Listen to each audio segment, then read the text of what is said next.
하나님 아버지, 구원으로 인도하는 문은 오직 예수 그리스도께서 주관하신 문인 것을 우리가 믿습니다.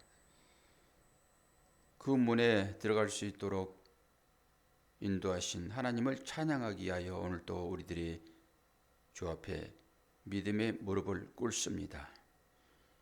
우리의 간구에 응답하여 주옵소서. 그래서 우리의 마음 가운데 평안이 깃들 수 있도록 도우시고, 마음뿐만 아니라 역사적으로 살고 있는 이 나라와 온 세계에 전쟁의 먹구름이 거치고 진정한 주님 주시는 그 평화와 자유를 맛볼 수 있도록 인도하여 주옵소서. 감사드리며 예수 그리스도의 이름으로 기도하옵나이다. 아멘.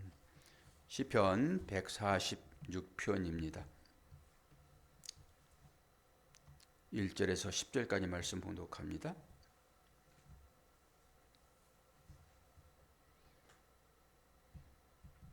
할렐루야, 내 영혼아 여호와를 찬양하라. 나의 생전에 여호와를 찬양하며 나의 평생에 내 하나님을 찬송하리로다.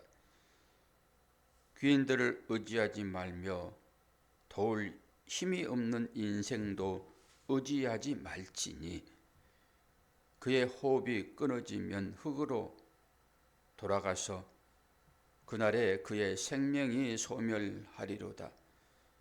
야곱의 하나님을 자기의 도움으로 삼으며 여호와 자기 하나님에게 자기의 소망을 두는 자는 복이 있도다. 여호와는 천지와 바다와 그 중에 만물을 지으시며 영원히 진실함을 지키시며 억눌린 사람들을 위해 정의로 심판하시며 줄인 자에게 먹을 것을 주시는 이시로다. 여호와께서는 갇힌 자들에게 자유를 주시는도다. 여호와께서 맹인들의 눈을 여시며 여호와께서 비굴한 자들을 일으키시며 여호와께서 의인들을 사랑하시며 여호와께서 나그네들을 보호하시며 고아와 과부를 붙드시고 악인들의 길은 굽게 하시는도다. 시온아, 여호와는 영원히 다스리시고 내 하나님은 대대로 통치하시리로다. 할렐루야. 아멘. 어제 145편의 그 제목이 다윗의 찬송시라고 되어 있잖아요. 근데 이게 지금 50절까지 그대로 이어지는 것을 보게 됩니다. 시편 마지막 부분에 당도했으니까 당연히 마지막에는 하나님을 찬양해야 되겠죠. 찬양의 문을 활짝 열어제키면서 하나님을 찬송하고 있습니다. 우리 인생도 그래야 되겠죠. 마지막 때는 슬프고 눈물 흘리고 그러는 것이 아니라 나를 영접하시려고 팔 벌리고 준비하시고 계시는 그 주님이 눈에 확 들어와야 되잖아요. 그래야 그 주님을 찬양하게 되고, 영으로라도, 몸은 당연히 누워 있겠지요. 병상에서 죽음 직전에 있는데 내 영은 젊은 송아지처럼 그렇게 주님을 향하여 달려가야 되지 않겠습니까? 그러니까 당연히 마지막에는 찬양을 하는 거죠. 물론 이 땅 가운데서 힘이 있었을 때 내가 마음껏 달려가고 싶을 때 달려가고 먹을 것 먹고 손 들 때 손 들고 이렇게 할 때만 찬양하는 것이 아니라 내 겉사람은 후피하나 내 속사람은 날로 새롭도다. 이 믿음의 신앙 고백이 마지막에 찬양으로 바꿔야 되겠죠. 그래야 활짝 웃으시며 팔 벌리시고 우리를 맞이하시는 그 주님을 볼 수 있겠지요. 근데 유한한 사람을 우리는 의지하지 말아야 됩니다. 유한하다고 했을 때 성경에서는 이제 방백이라고 표시도 하고 힘 있는 이런 사람을 표시하기도 합니다. 아무리 힘이 있어도 유한하다고요. 이제 무한하신 하나님, 그 하나님만을 의지하겠다라고 선포하는 것이 찬양이지요. 뭐 다른 게 뭐 있겠습니까? 나는 세상을 의지하지 아니하고 하나님만을 의지하겠습니다. 라고 고백하는 것이 믿음인 것이고 이것이 결국은 찬양이 되는 거죠. 어떤 경우에라도 우리를 놓지 아니하시고 지키시는 하나님, 그분만이 우리의 복입니다라고 선포하는 이게 찬양이라니까요. 뭐 곡초 붙여가지고 노래 부르는 것 이것도 찬양일 수 있으나 찬양은 하나님을 의지하는 거예요. 나는 어떤 경우에라도 주님을 떠나지 않겠습니다. 이게 찬양하는 거예요. 하나님을. 어제부터 계속 지금 찬양이 이어지고 있으니까 오늘 우리들도 시편을 마무리하면서 계속 찬양의 곡조를 하나님께 나가야 되겠죠. 이 문단을 좀 나누게 되면은 1절에서 2절은 할렐루야 하나님 찬양합니다. 하나님을 영원히 찬양하는 그런 제목을 달 수가 있습니다. 3, 4절은 인생을 의지하라 하지 말라요. 인생을 의지하지 말아라라고 얘기를 하고 있어요. 인생을 의지하지 말아라. 인생이 호흡이 끊어지면 끝입니다. 아무리 잘나도 미국 대통령이고 한국 대통령이고 어디 뭐 왕이고 하더라도 호흡 끊어지면은 다 흙으로 돌아가는 것입니다. 인생이라고 하는 것은. 흙으로 돌아가는 것은 뭘 얘기하지요? 본질로 돌아가는 거지요. 흙이 누구예요? 아담이잖아, 아담. 우리가 아담의 후예 아닙니까? 우리 흙이에요, 흙. 흙에 생기가 부어질 때, 생기는 생수입니다. 영원하신 생명의 생수 되신 예수님이에요. 그 생기가 부어질 때만 사람이 되는 거예요. 호흡 있는 자가 되는 거라고요. 그 열병이 뭐라 했습니까? 열병은 사막이에요, 사막. 특징이. 푸석푸석한 흙이요, 먼지요, 먼지. 열병 걸리면 그렇게 되는 거죠. 그 먼지로 돌아간다라고 하는 거잖아요. 호흡 끊어지면은. 그러니까 이 호흡은 누가 주셨어요? 하이 네펫이 하야. 이게 지금 하나님의 생기이거든요. 이게 누가 부어준 거예요? 하나님께서요. 동물도 흙으로 만들고요. 사람도 흙으로 만들어요. 하나님은. 특별히 사람에게만 하나님의 생기를 부으신다고요. 짐승에게 부어지는 그 생기, 그것과 다른 차원이에요. 살아있다 하여 다 하나님의 호흡이 부어진 자가 아니라고요. 살아있다 하여. 그래서 하나님 떠나버리면은 우리는 당장 뭐가 되어버린다고 했습니까? 짐승 되는 거예요. 짐승도 먹고 마시고 다 해요. 새끼들 낳고 자녀 기르고. 사람하고 똑같아요. 뭐 다를 게 뭐 있겠습니까? 사람보다 더 똘똘한 것도 있어요. 진짜 개만큼도 못하는 사람이 있다니까요. 그거 뭐예요? 인생을 포기하는 거잖아요. 그런 사람들이 있어요. 하나님을 떠난 사람들입니다. 뭐 그들도 하나님께서 잠시 일탈하여 그런 행위를 한다 하면은 돌아올 기회가 있지만은 영원히 다른 길로 가버릴 수도 있잖아요. 그래서 우리는 누구만을 의지해야 한다고요?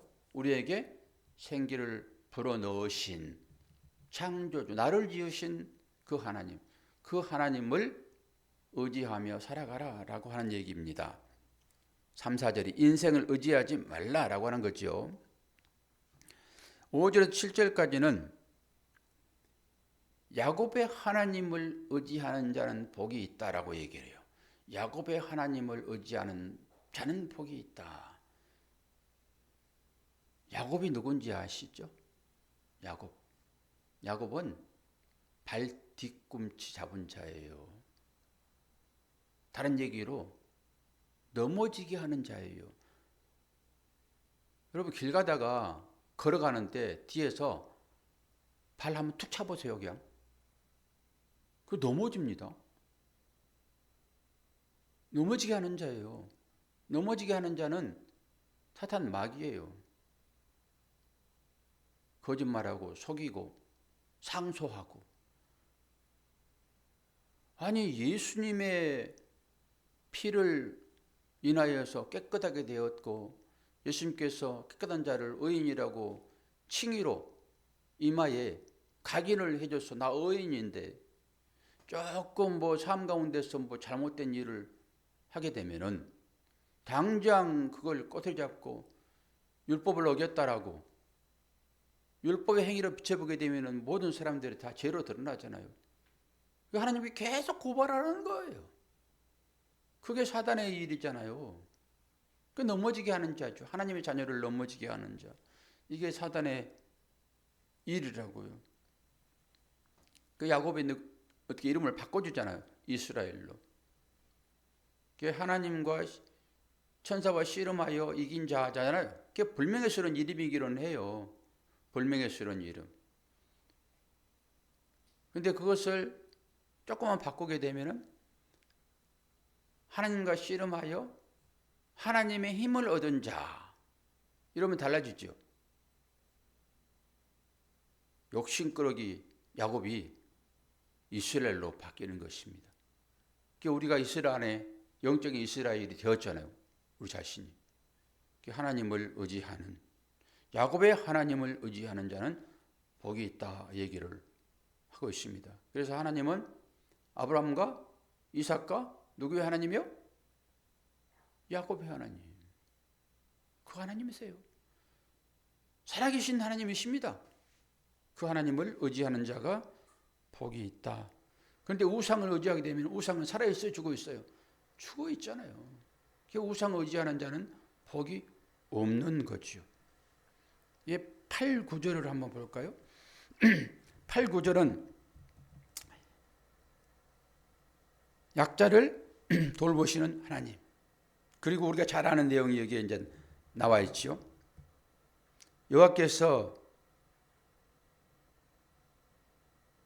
맹인들의 눈을 여시며 여호와께서 비굴한 자들을 일으키시며 여호와께서 의인들을 사랑하시며 라고 할 때 여기 비굴한, 이제 우리는 비굴하다 그러게 되면은 얼른 느껴지는 생각들이 있잖아요. 저 비굴한 놈.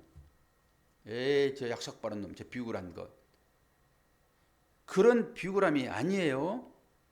물론 의미상으로 보게 되면은 나타나는 특징은 그럴 수 있어요. 여기서 비굴하다 그랬을 때 머리를 숙이다. 이런 의미가 있다고요. 그리고 허리를 굽히다. 죄라는 거예요. 그리고 굴복하다. 종의 어떤 특징이지요. 이런 특징들을 보면은 이 단어가 나와요. 카파프라는 단어를 쓰는데 이게 비굴하다예요. 그런데 우리가 이것을 제대로 파악하지 않고 그냥 우리가 생각하는 대로 저 비굴한 놈. 이런 비굴함이 아니에요. 약한 자를 의미한다고요. 하나님 앞에 허리를 숙이는 자요. 고개를 숙이는 자요. 겸손한 자 아닙니까? 이러한 자를 하나님께서 살피시는데 바로 9절을 보세요. 여호와께서 나그네를 보호하시며 고아와 과부를 붙드시고 악인들의 길을 굽게 하시는도다 라고 얘기를 해요. 특징이죠. 약한 자들의 특징이잖아요. 구약 성경이 계속 그 얘기를 하고 있죠. 이 세 사람의 특징은 무엇입니까? 누군가의 돌보심을 받지 않으면 죽을 수밖에 없는 사람입니다. 이 시대를 풍자하는 얘기는 아니죠. 이 시대를 가지고 이걸 보게 되면 아니, 요즘은 여자분들이 훨씬 더 잘 나가잖아요. 아니, 남편 없다고 뭐 굶어 죽습니까? 오히려 더 자유롭고 더 멋지게 살 수 있지요. 그리고 부모 없는 자녀? 뭐 그렇다 해가지고 이들이 이 땅 가운데 뭐 패배자로 삽니까? 아니죠. 그 당시에는 실제적으로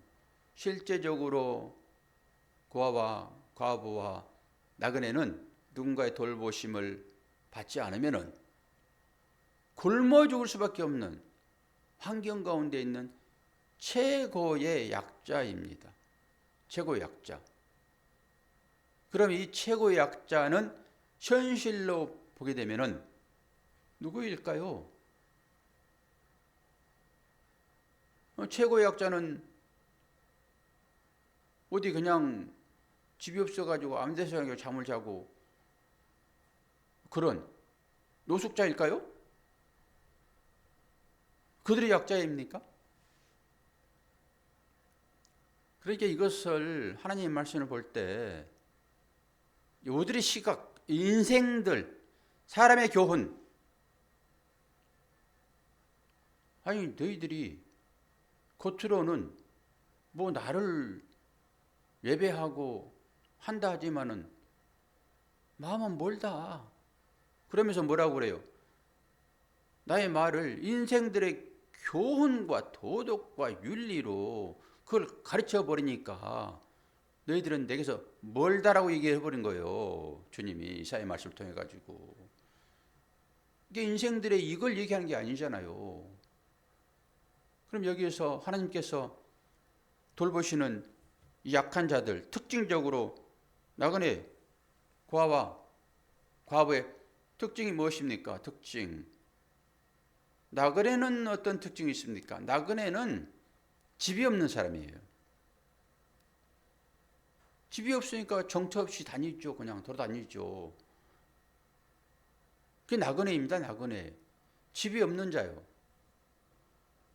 이 성경에서는 집을 어떻게 표현합니까? 집. 집은 전부 성전이에요. 집 이야기할 때는 전부 성전입니다. 하나님의 나라요. 하나님께서 거처하시는 곳이라고요. 그러니까 그 하나님의 집을 사모하지 않는 자를 더 가까이 당겨서 설명해 보게 되면은 교회에 나와서 성도들과 교제하고 하나님을 예배하는 사람이 아닌 사람을 뭐라고 얘기한다고요, 권사님? 나그네라고 얘기한다, 나그네라고. 바로바로 안 나오는 것은 연식의 문제예요. 아유, 제가요? 제가 아침 이제 예배 끝나고 가면은 딱 할 일이 하나 있어요. 이제 녹차를 우려요. 녹차 효능이 참 좋습니다.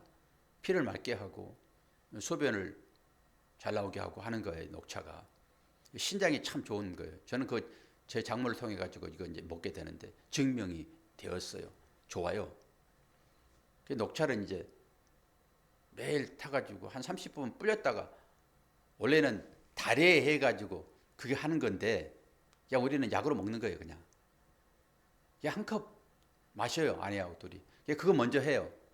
그거 먼저 타놓고 두 번째는 이제 이것저것 섞어가지고 싹 갈아서 한 잔씩 아침에 먹는 거예요. 우유 200g 딱 나오는 거거든요. 근데 옛날에는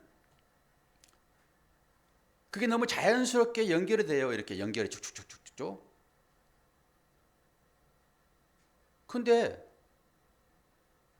아니 녹차 타놓고 바로 연결되지 않고 오늘 권사님처럼 나그네 특징이 뭐예요? 집이 없는 자가 누구예요? 했을 때 조금 멈추잖아요. 그런 것처럼 딱 조금 멈추는 순간을 제가 경험해요. 바로 이어지지 않고 뭐 해야지? 이런 식으로 금방 이어지기는 하죠. 그게 찰나이기는 하지만은 자연스럽게 이어지지 않고 딱 끊어진 것 같은. 그 나이가 들면 이제 그게 길어지죠. 그 텀이. 그러니까 길어지면서 내가 지금 뭐하러 왔지? 이렇게 되는 거예요. 나이 들면 어쩔 수 없어요. 나그네라고 하는 것은 제가 이제 권사님 좀 늦어가지고 제 얘기도 한 거예요. 저도 그렇다라고 하는 거예요. 서로 이제 이렇게 위로하면 하는 거죠. 뭐 너만 잘났냐? 그러면 안 되니까. 다 그래요, 다. 나그네는 집이 없는 자를 나그네다 한다. 집이 없으면은 불쌍하잖아요. 이 땅 가운데서. 그런데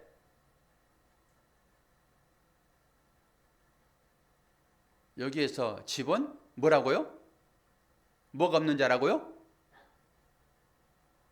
나그네는 뭐가 없어요? 집 없는 자. 그 집은 성경에서 뭘 얘기한다고요? 하나님의 집, 성전, 교회. 이걸 얘기한다고요. 이런 자를 하나님께서 지켜보시는 거예요. 이런 자를. 그런 자는 당연히 집 갖기를 원하고 교회 갖기를 원하는 마음이 들겠지요. 이거 나그네예요. 그리고 또 누구예요? 고아. 고아는 누구예요? 뭐한 사람을 고아라고 그래요? 부모가 없는 사람을 고아라고 그래요. 우리 새벽기도 나오신 여러분 중에도 부모가 계신 분도 계시고 부모가 안 계신 분도 계시죠. 일단 내가 살 집이 없어요. 실제적으로. 그리고 내 부모가 지금 계시지 않아요. 권사님은 집이 있어서 좋으시겠습니다. 이런 얘기는 아니다 거예요. 성경은. 나그네 개념이. 나그네 얘기했고 고아는 누구예요? 고아는 부모가 없는 자라고 하는 거예요. 부모가 없는 자. 부모가 없는 자.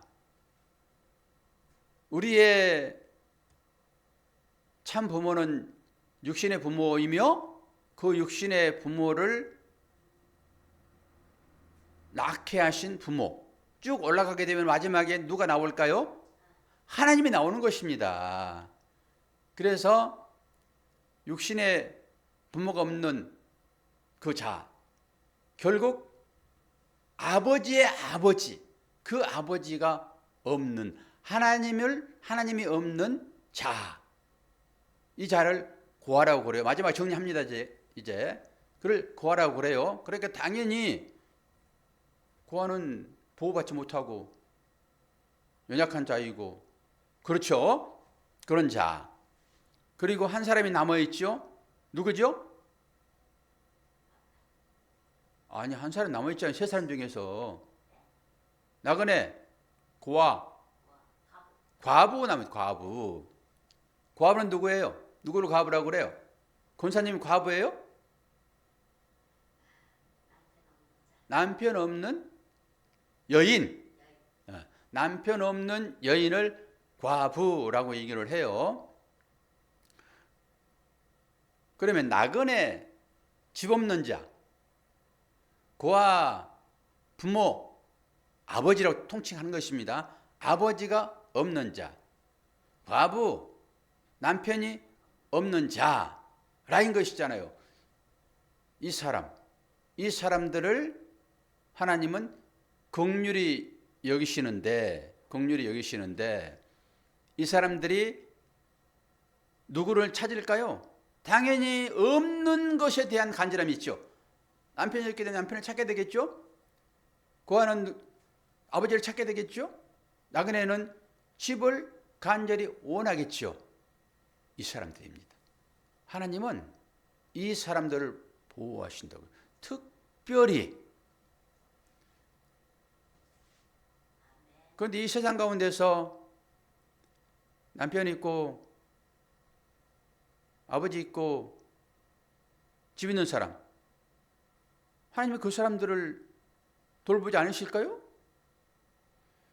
그러니까 이 보이는 이것을 얘기하는 것이 아니라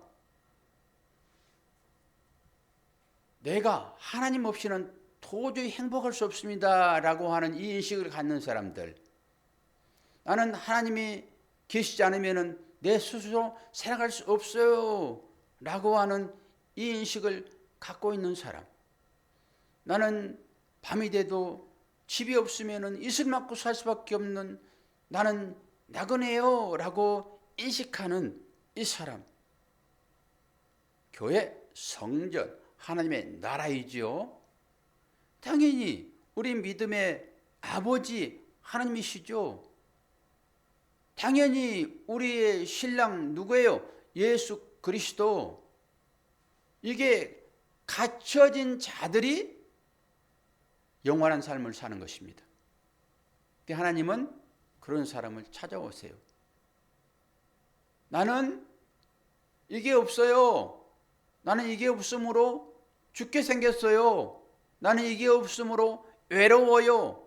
나는 이게 없으므로 행복하지 않아요.